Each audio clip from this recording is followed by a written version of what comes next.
Shalom sahabat terkasih, selamat malam dan selamat berjumpa dalam Renungan Malam Rema.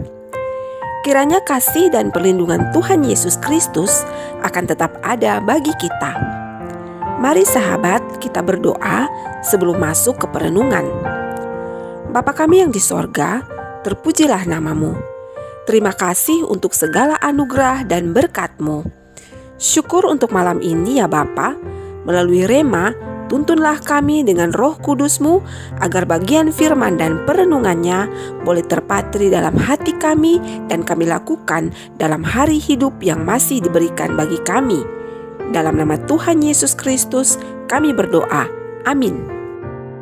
Sahabat Rema, ayat firman Tuhan yang akan menuntun renungan malam ini terbaca dari Injil Lukas pasal 8 ayatnya yang ke-45 yang berbunyi demikian. Lalu kata Yesus, "Siapa yang menjamah aku?" Dan karena tidak ada yang mengakuinya, berkatalah Petrus, "Guru, orang banyak mengerumuni dan mendesak engkau." Sahabat, mungkin kita pernah merasa bahwa ada seseorang yang memanggil nama kita pada saat sementara berada dalam kerumunan di tempat umum, dan ketika kita menoleh, maka ternyata tidak ada.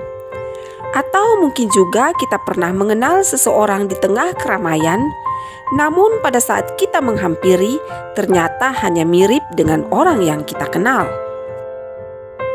Sahabat Rema terkasih, lewat pembacaan ayat firman Tuhan saat ini, Yesus pernah punya pengalaman yang berkaitan dengan kerumunan atau keramaian. Dalam kondisi seperti itu, wajar saja apabila ada banyak orang yang menyentuh atau menyenggol badan Yesus. Namun hari itu ada sentuhan yang tidak biasa. Apalagi Yesus merasa ada kuasa yang keluar dari dalam dirinya. Itu sebabnya Yesus bertanya, "Siapa yang menjamah aku?" Sahabat, ternyata tidak perlu waktu lama untuk mengetahui siapa pelakunya, yaitu wanita yang telah 12 tahun menderita pendarahan. Wanita itu menyentuh Yesus dengan sentuhan yang berbeda. Mengapa berbeda? Karena dalam sentuhan wanita itu terdapat iman, pengharapan, dan keyakinan bahwa pribadi yang disentuhnya itu sanggup untuk menyembuhkannya. Sahabat Rema yang diberkati Tuhan, setiap harinya tentu ada jutaan bahkan miliaran orang yang menjamah Yesus melalui doa yang dipanjatkan. Apakah semua doa itu didengar dan dikabulkan?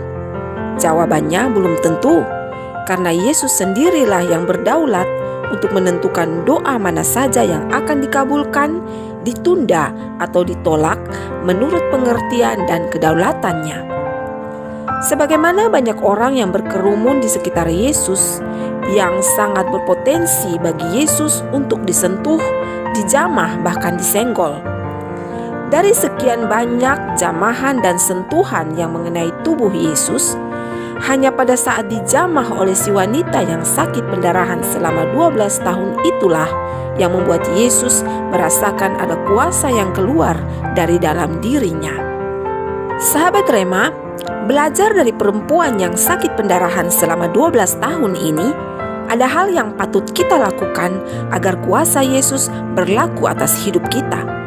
Caranya yaitu datang dan jamahlah Yesus melalui setiap doa kita dengan iman, pengharapan, dan keyakinan yang penuh bahwa hanya Yesus Kristuslah satu-satunya pribadi yang berkuasa atas diri dan hidup kita. Buatlah Yesus menoleh dan mendengarkan serta menjawab doa kita karena melihat kesungguhan kita dalam mencari Dia. Dari sekian banyak orang yang menyentuh dan menjamah Yesus di tengah kerumunan, hanya si wanita yang menderita sakit pendarahanlah yang bisa mendapatkan mujizat dari kehadiran Yesus. Hal ini ingin menunjukkan bahwa janganlah mengikuti Yesus hanya karena ikut-ikutan, tetapi ikutlah Yesus dengan kesungguhan hati bahwa Yesuslah satu-satunya jalan dan kebenaran dan hidup yang sanggup melepaskan kita dari segala ikatan dan kutuk dosa. Karena hanya Dialah satu-satunya juru selamat bagi kita, maka dengan demikian mujizat demi mujizat akan terjadi dalam hidup kita.